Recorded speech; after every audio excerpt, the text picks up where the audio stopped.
Hello everybody, welcome to this video on transport layer primitives. So in our earlier videos, we had discussed about connection establishment and connection release. So as discussed earlier, the transport layer provides services to the application layer and also it uses the services provided by uh, the network layer. So to do that, it has the application transport interface.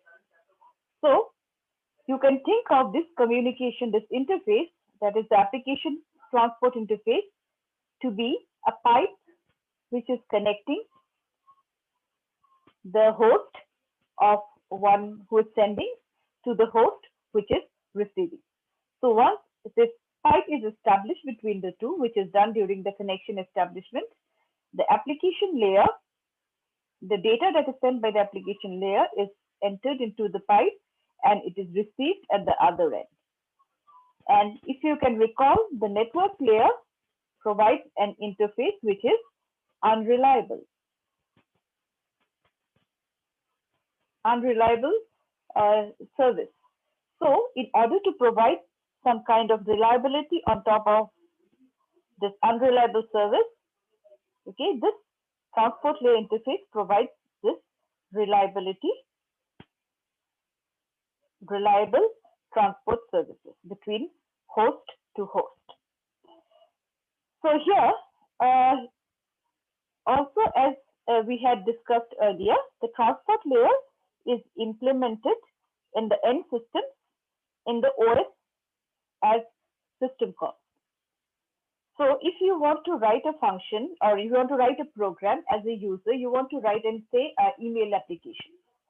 In that case, to send the email from one machine to another machine, you will have to use the transport layer primitive or the transport layer function. And remember, they are these are implemented. These are implemented in the OS of the end system. The network layer is implemented in the intermediate nodes, that is the network nodes, like the routers and so on. But the transport layer is implemented in the host machine. So the transport layer is implemented here in the OS. So it is implemented in this. You can think of these to be something like function calls or system calls. So the different functionality that is provided by the transport layer, okay, is implemented in the form of system calls. So if you are writing an email application, you are a user and you want to write you are a programmer and you want to write an email application. Then you need to establish a connection to the other end. You need to send the email. You need to receive the email. So to perform all these operations, you need to use this is at the application layer. So you need to use the transport layer. So you need to instead use these system calls, which is the transport layer.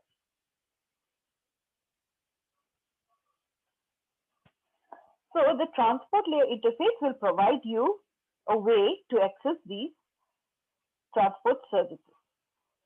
So the application programs that wants to use the transport layer services must make calls to the operating system, which is implemented in the form of system call. So this is a simple transport layer primitive example. So here you can see we have a primitive called listen. We have a primitive called connect. So you can consider each of these to be some system calls, to be some function calls. Okay, they are implemented by the OS. So each of these has a particular work. So what is the work? For listen, what it does, it blocks until some process tries to connect. So normally when we have a server and a client server kind of architecture, a server, let's say, will provide some services and the client would want to use these services. So the client would like to connect to the server. So in order for the client, for any client to connect to the server must be doing what? It must be doing something called listening. So it must be executing a function called listen. So it must be executing this. So when the server executes the listen system call, then it becomes ready to accept connection. Then the second primitive, you can see connect. So this is when any client wants to send a request, connection request to a server which is listening. So connect will do that. It will send a connection request. Then you have function send. So send is for sending any data. And receive, suppose the server is receiving, then it will it is going to, if it executes the receive function call, then it will be waiting in a loop till a packet is received. And finally, you have disconnect function call. So the disconnect function call, it will send a disconnection request. Also, this will be for releasing the connection. So these are some of the common primitives that can be used in the transport layer. So our connection establishment, let us start with this. So here we have a server and we have a client. So first what happens? The server will execute a listen primitive. So if I can, I'll draw it here. Okay, let me draw it here. So here you have the server and here you have the client. So first, the server will be executing the the listen system call. It's really bad. Let me just change this. So server and client. So initially, server will execute the listen function call. So only when it has executed the listen function call, okay, a client can send the request for connecting. So server executes the listen primitive by calling a library procedure that makes a system call that blocks the server until a client turns up. So this is step number 1. In step number 2, what happens? It's at the client side. So now the client here wants to connect to the server. So it will call the connect method. It will call the connect method. So when it calls the connect method, what happens? It sends a connection request. A connection request packet is sent to the server. Okay. Now, so this is step number 2. Now in step number 3, what happens? Now if the server is already listening, it has already executed the listen function, then it will unblock and it will send a connection accept or connection acknowledgement. It will send a connection acknowledgement. And this, when it receives, comes to at the client side, when the connection accepted segment, it will arrive, this message arrives, the client is unblocked. So when it sends the connect method, it is blocked. Blocked means it is looping, it cannot do anything else. So when the connection accepted segment arrives, the client is unblocked and the connection is established. So this is how the connection establishment takes place. And what are the methods? What are the primitives? Listen, connect. Listen and connect. Okay. So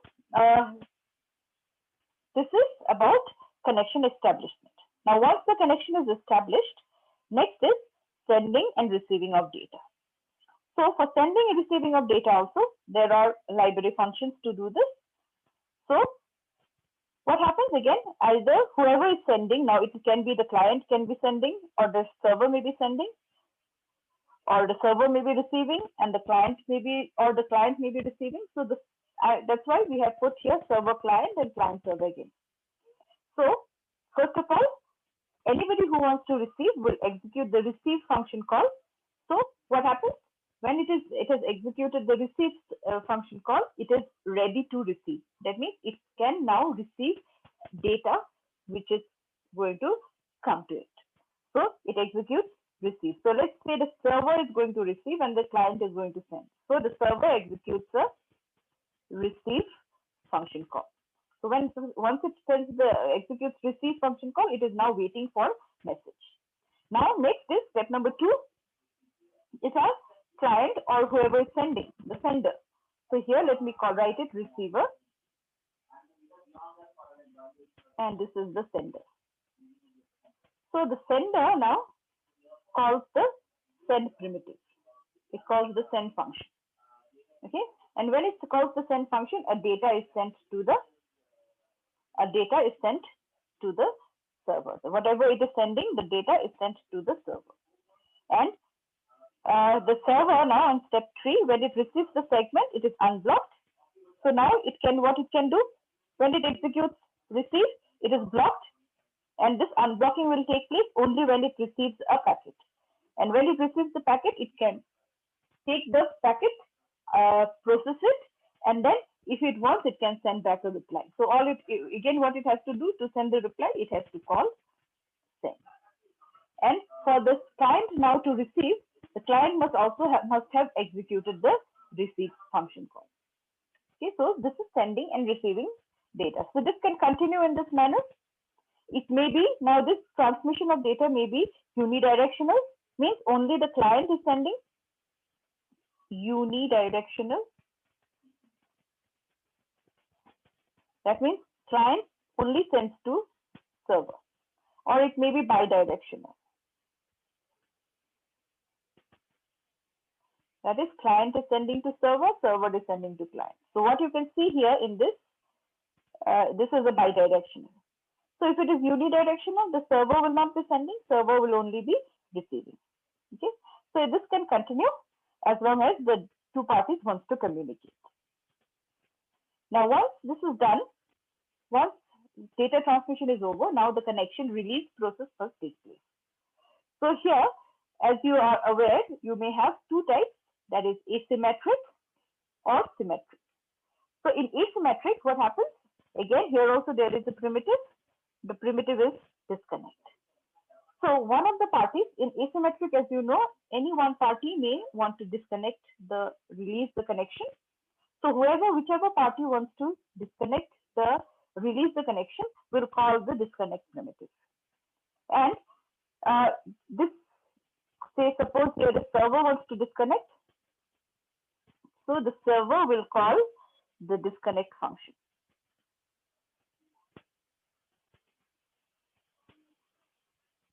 And this causes a disconnect request to be sent to the client. And when the client receives this message, then it does not have to execute anything more. The connection is released because this is asymmetric. If it is symmetric, okay, so here, if it is symmetric, then we have the two parties first agree on the connection release. So say the server calls disconnect,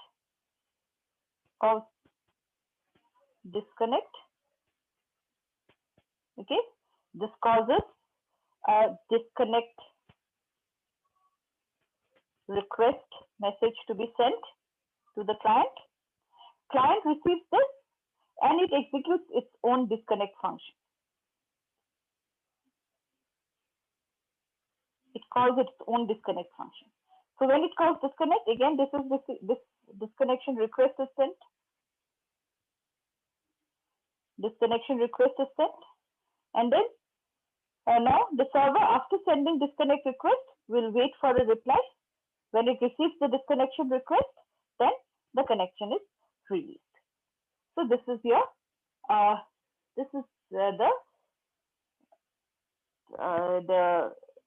the different primitives. That is our disconnect primitive, which is used for connection release. So you can see this whole thing in the state diagram. So initially, initially you have both states in the sender and the receiver in the idle state. Each of these rectangle here shows a state. All right, this shows a particular state. So, and on this side you can see there are two types of lines which are marked. One is the dashed line. So the dashed lines shows the server state sequence, and the solid line shows the, so this is for the server and this line is for the client. So again, let me just draw it here, server and client.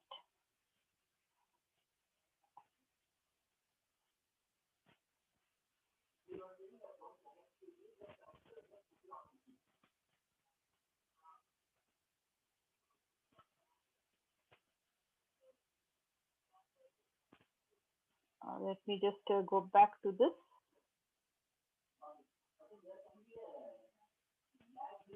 Okay, so here I have the client here and the server here. Okay, so initially both are in the idle state. Both client and server are in idle state. Then the client sends a connect, calls the connect primitive. Okay, client calls the connect function, and it goes into the active establishment pending state. So now the state is, let me write it as EAP. The client goes into the active establishment pending state. Now at the same time, the connection request, when the client calls connect, the connection request is sent to the server. The server receives, on receiving this connection request, it goes into, it was idle, then when it receives this message, connection request message, it goes into the passive establishment pending state. So passive establishment pending state. Okay, and then what it does, it sends, after that it sends a, it calls the connect primitive. It says calls connect. So what happens?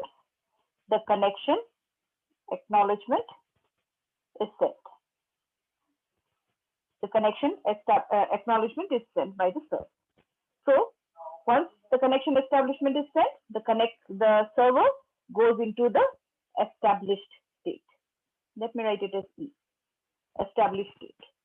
Okay, and now the client, when it receives this message, connection accept, then it also goes into the established state. So it goes into the established state. So after performing these primitives, that is connect by client and connect by server, both of them goes into the connection established state. So connection is established. After that, the next step would be transfer of data, which is not shown here. But now one of them may choose to disconnect the connection. So let us say the client chooses to disconnect. So the client will call disconnect. So the client calls disconnect. So that causes a disconnect message, disconnect request to be sent to the server. And after sending this, it was in established state when it has sent this message. Then it goes into the active disconnect pending state. Active disconnect pending state. Okay, so from established, it has gone to ADP. Okay, now the server, it receives this disconnect message, and then when it receives it, it goes into passive disconnect pending. Passive disconnect pending. Okay, and then what it does, once it is in the pending, passive disconnect pending, then it calls disconnect again. It calls disconnect. It calls disconnect.